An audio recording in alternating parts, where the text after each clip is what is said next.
So may laman yung bituka, pakain natin sa pusa.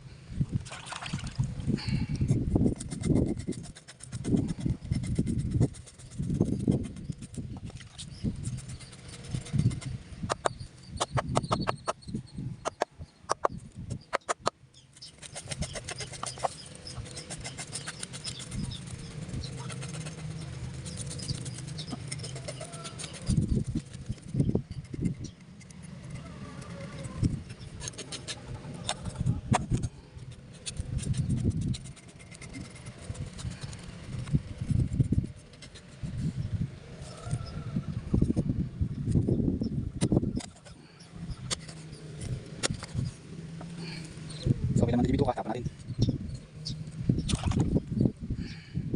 Basta kung may laman, tapan natin. Kunin natin atay. Ito atay. Lagyan to.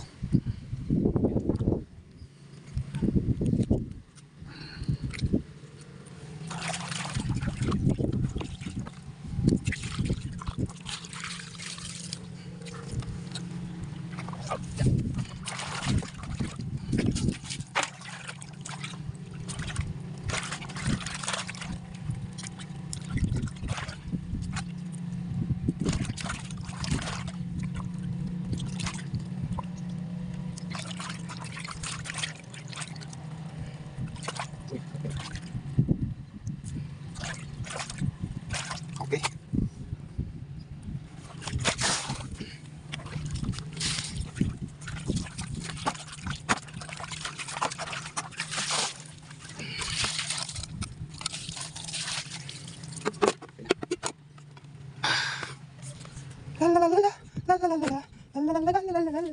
Okay mga kabantay, gawa na ating bangos. So ang ating gawing luto dyan ay niluyahan lang mga kabantay, simple luto pero mabilisan na mapaparay din ang kain natin. Kaya wala tayong ibang gulay na, dahil ang ating mga gulay ano, mga wala na sila, yan, mga lanta na kasi malapit ang panagaraw at amihan na. Kaya ang ating mga gulay ay tagtuyot na.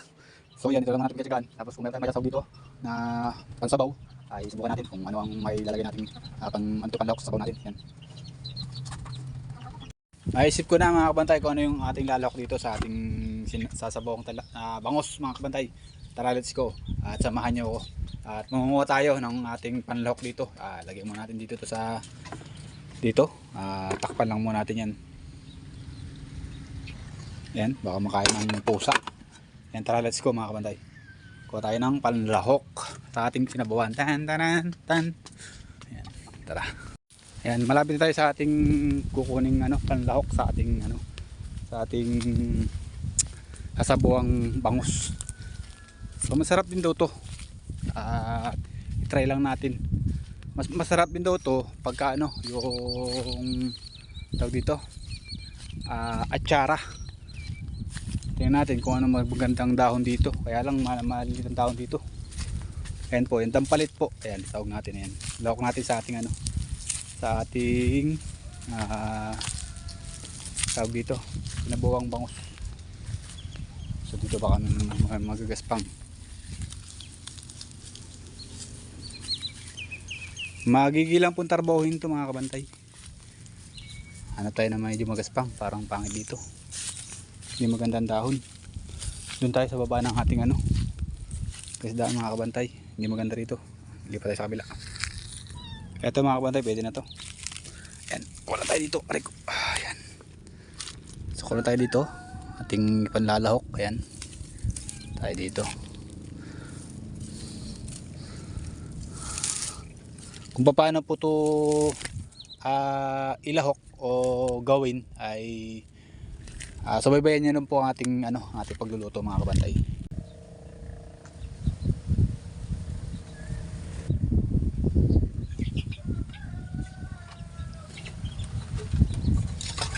Ito po dito yung mayin. Isa-isayin lang po natin to. Tapos po ugasan natin. Medyo nga po to sabi ko nga po magiging tarbahuin. Kasi po ihimay natin to isa-isa. Pero sabi nila ay masarap daw din po itong pansabaw. Kaya testingin natin. Dampalit.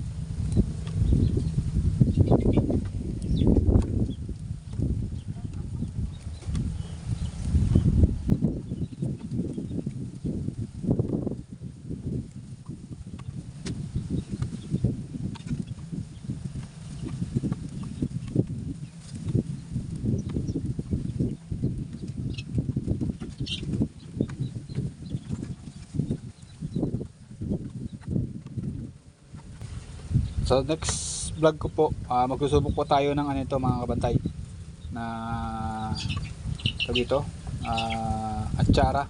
Masarap daw po itong atsara, ewan ko lang kung ano, no? Kung magagawa ba nating pasarapin to sa atsara, dahil sabi nila masarap daw po ang atsara ito.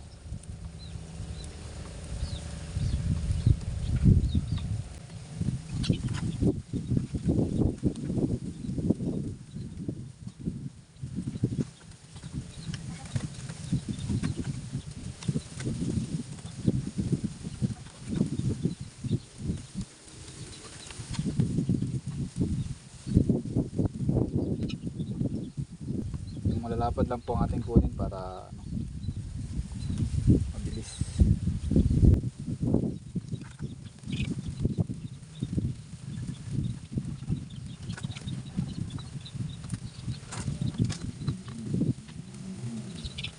So abangan nyo lang po mga kabantay kung paano natin tinutuin ano, itong ating sinabawang bangus sa dampalit.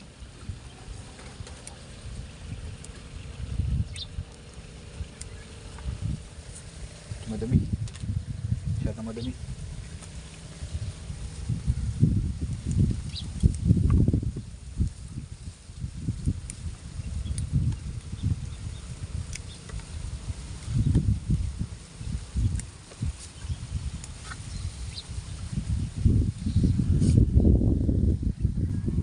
So ayun po mga kabantay, ito po yung ating nakuha. Ayan, ayan. So ngayon po, ang isang sikreto po rito ay gawin na po natin para ito, mawala yung kanyang paghanglay po ng lasa. So ito na po yung ating ayan po yung ating ano, ayan, napagkuhanan. Hindi po natin nakuha lahat, pero ayos na po itong ganito. Ayan. So tara, let's go.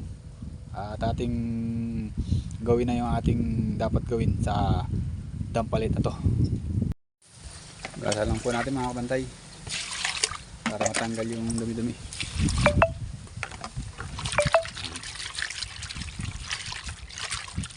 Siyempre kailangan talaga hugas-hugas para matanggal yung dumi.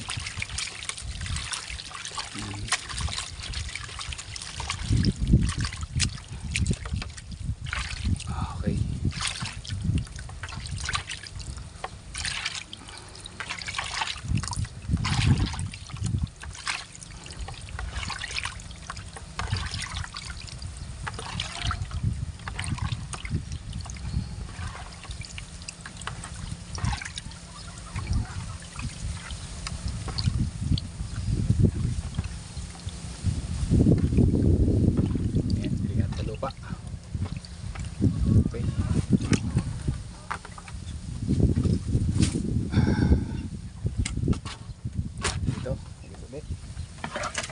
Ayos na ito lang ang hugas mga kabantay, hindi naman siya kadamihan.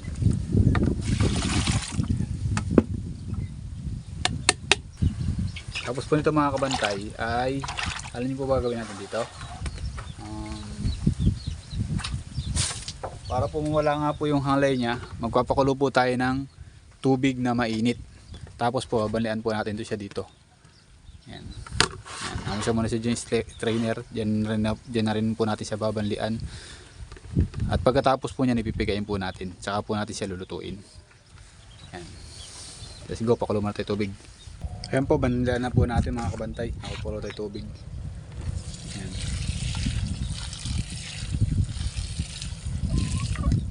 Sali natin.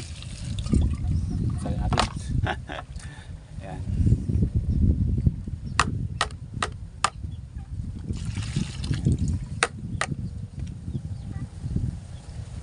Ayan po, ako muna siyang maka parang maluto ba yung kanyang mga kabantay. Yan. Tapos po niyan mga kabantay, pipigayin po natin para yung hanglay niya ay yun nga mawala, no? Kasi pagka hindi natin pinigaan yan, sobra pong hanglay. Yan po ang pagluluto ng ating dampalit sa bangus, no? Tapos mamaya po ay ating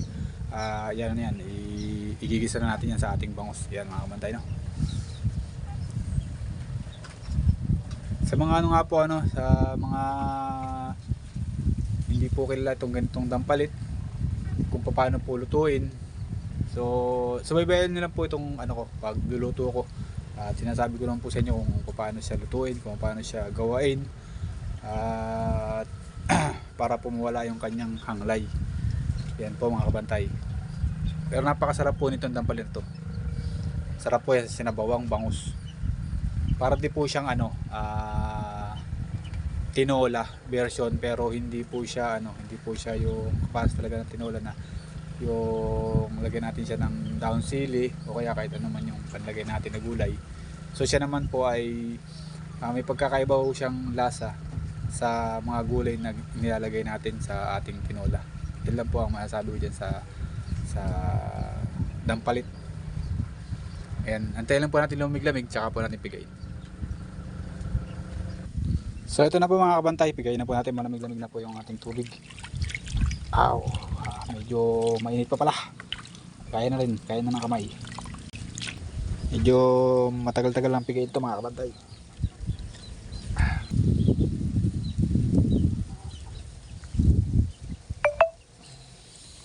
Pag hindi po kasi pipigayin mga kabantay, nga po sinasabi ko, mahanglay ang lasa. So ito po, mawawala po yung hanglay niya. Hindi po yung siyang mahanglay na mahanglay.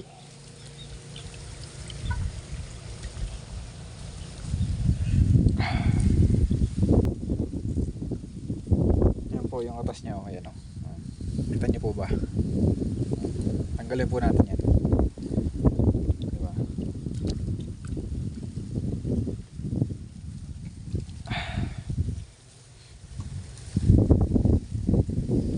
Ayan, okay na yan. Hugasan pa naman natin yan.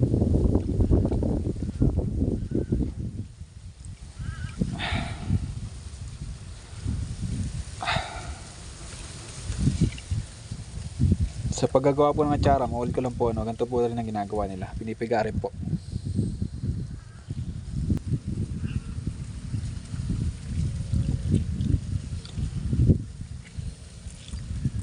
Ano po?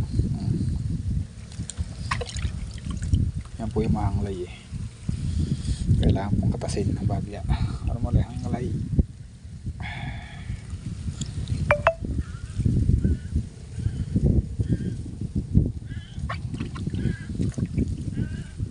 Napakasarap po nitong dampalit mga kabantay.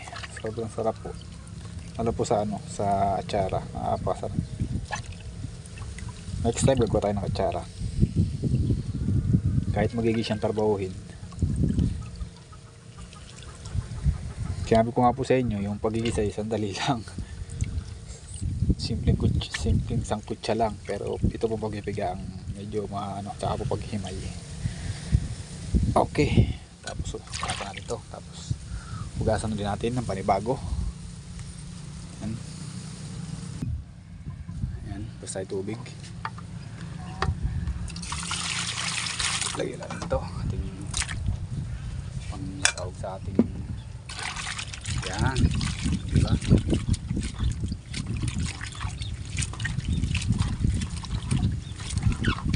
So ulit piga lang. Tanggal niyo yung katas pa.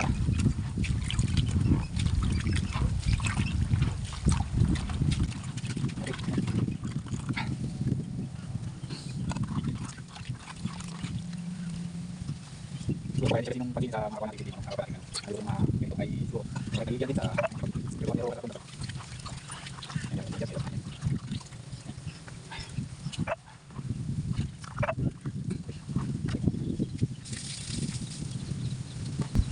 So ayan, ito na po yung ating nabiga.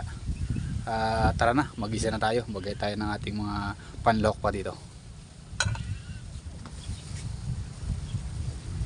So yung mga kabantay, at magay tayo ng ating panlahok.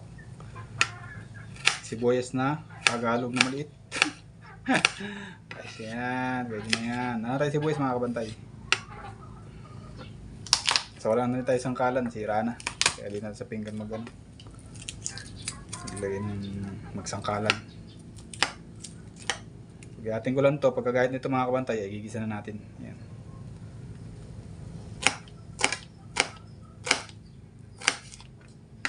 Hindi ko na binalitan yung luya.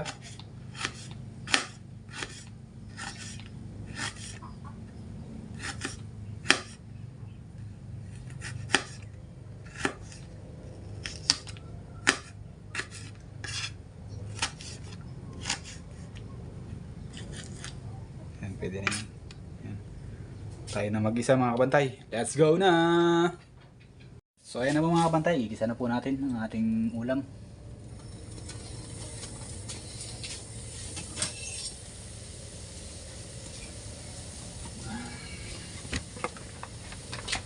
Lagyan lang po natin ng mantika.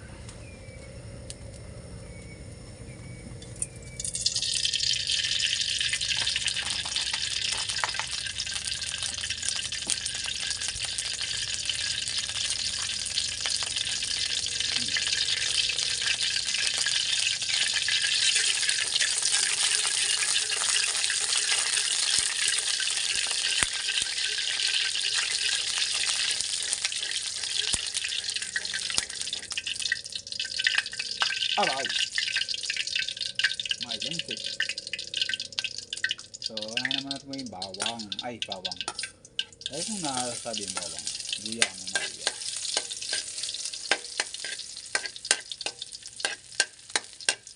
Tapos, ay bawang.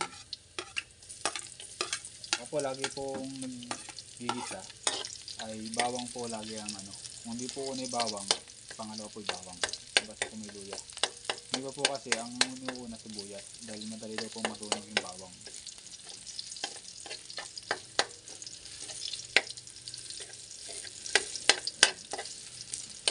Okay.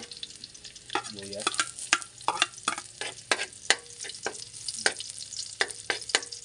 Saka natin lagyan yung ating bangus.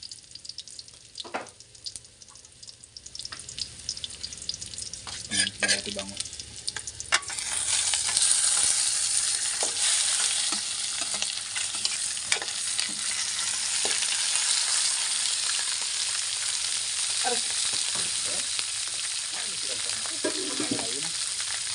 Tapos, lagyan po natin siya ng tubig.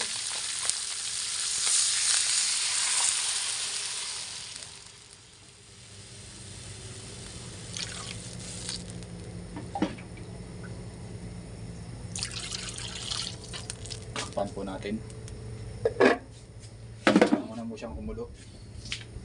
Pag kulo po niyan, tsaka po natatambog yung ating tampalit. So ayan na po, kumukulo na po mga kabantay. Tara, buksan natin.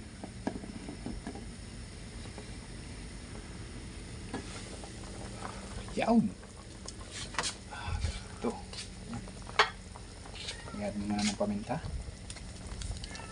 Yan, damihan natin para masarap. Tapos asin.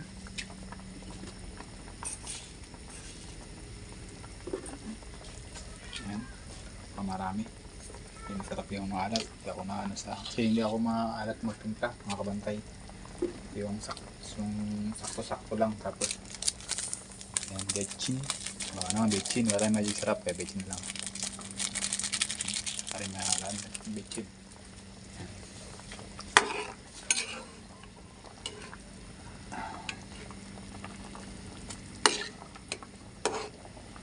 So ayan, tapos saka natin tambog tong ating etong ating pinigang dampalit. Sarap niyan, nakabantay.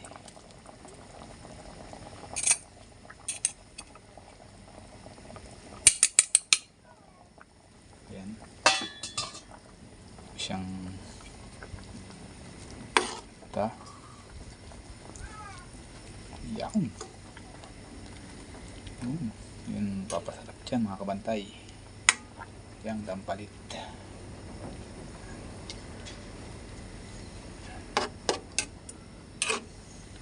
So okay, takpan natin. Tapos pagkulo nyan, tayo kakain na!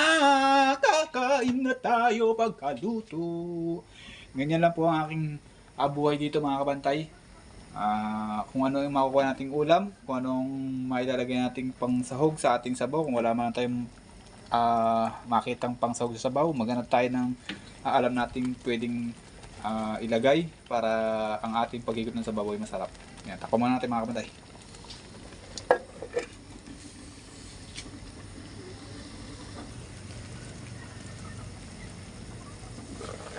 Ayun, luto na po mga kabantay. Okay na. Tignan natin kung iba ang lasa.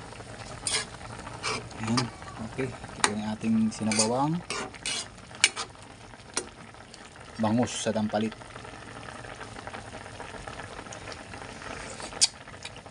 Yummy! Yummy, yummy! Kaon na, kaon na, kaon na, kaon na.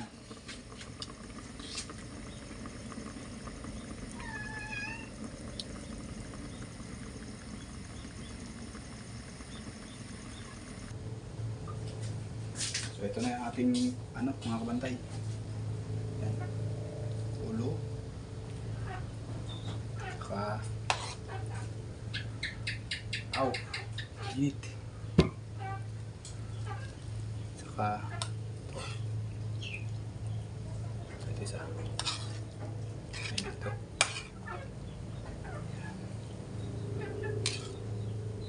Pero dito. Sarap din eh.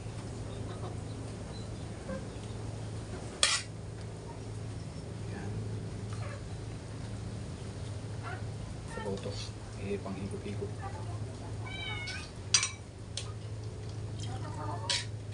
Yan, yan.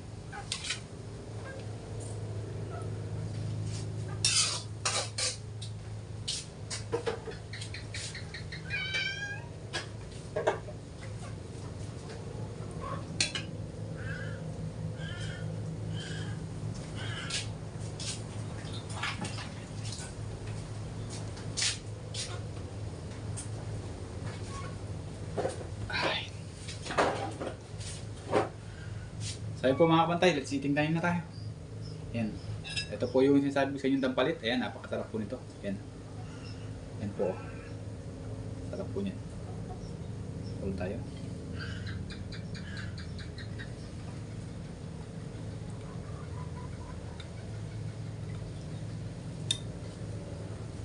Ating ano.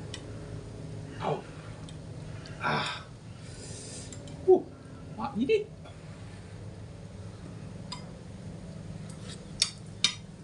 Sarap. Grabe.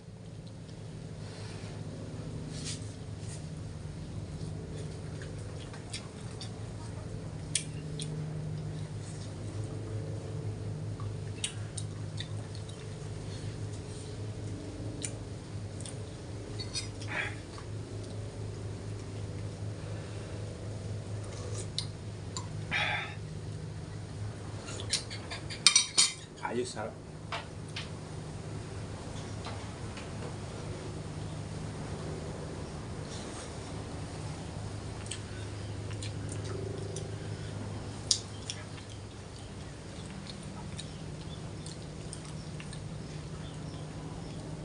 Alam nyo ba mga kabantay?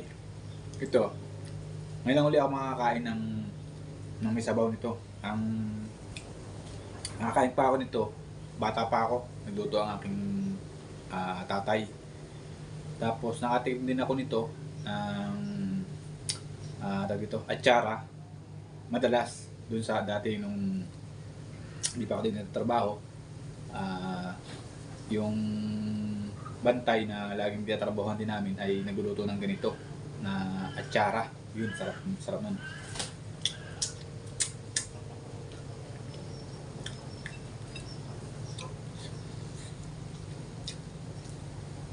Ang sarap niya payapakin.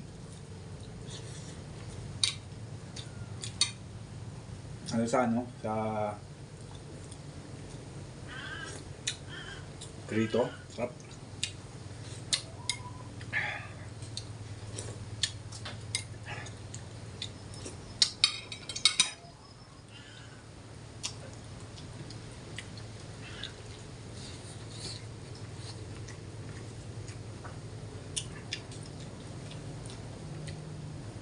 Magigilan po siyang trabaho kasi nga po pipigayin pa natin dahil nga po pag hindi po pinigayan kung malakas po yung pang ano niyo sa hanglay ng ano ng daon niya, pwede niyo kainin, pero kung hindi, paano niyo po makain?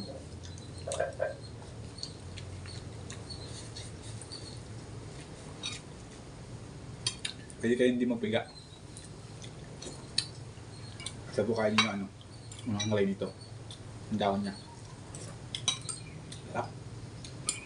Yan, huli ako nakatagay nito.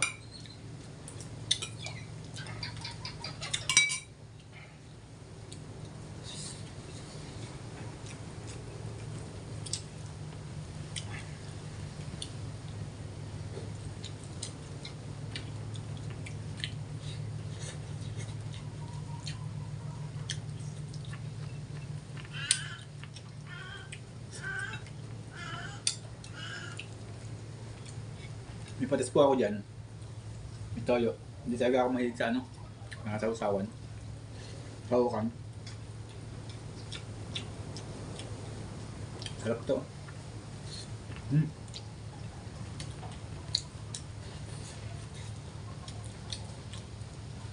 Panalo lasa niya. Sarap.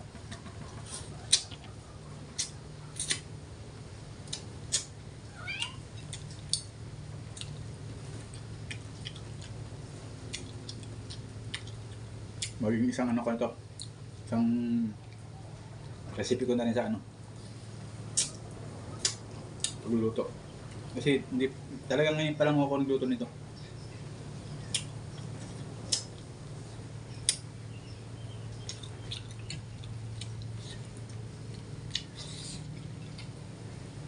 Sarap.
Sarap. Panalo.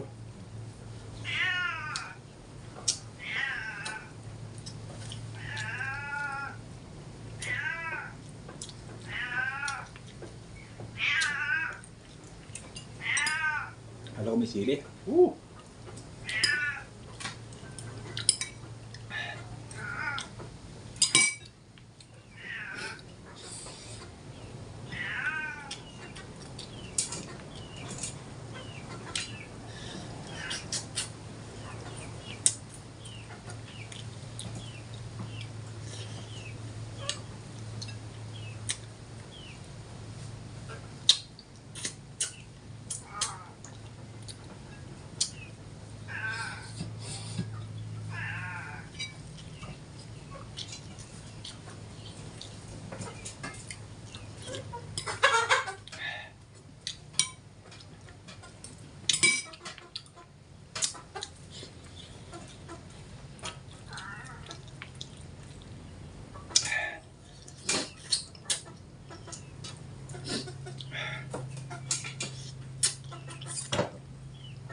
Panalo ito mga kabantay.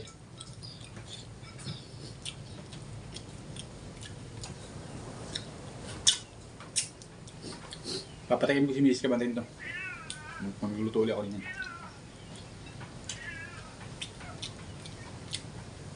Mga dito lang po yung pagkain. Baka po masundan pa to dahil ang sarap po. Talaga, the best. Maraming salamat po sa mga sumusuporta. Sa walang sawa po nanonood sa aking vlog kahit po ganun po kababa aking views. And lalo na sipon ko. Ay, andyan pa rin po kayo sumusuporta sa akin. Lalo na po sa aking ka-team. Thank you very much sa inyo lahat. At sa aking pamilya, sa buong pamilya ko, lalo na sa aking pamilya na aking misis. Thank you very much sa suporta. Yan. Nandito lang po aking vlog. Maraming salamat po. Mama. Chup chup.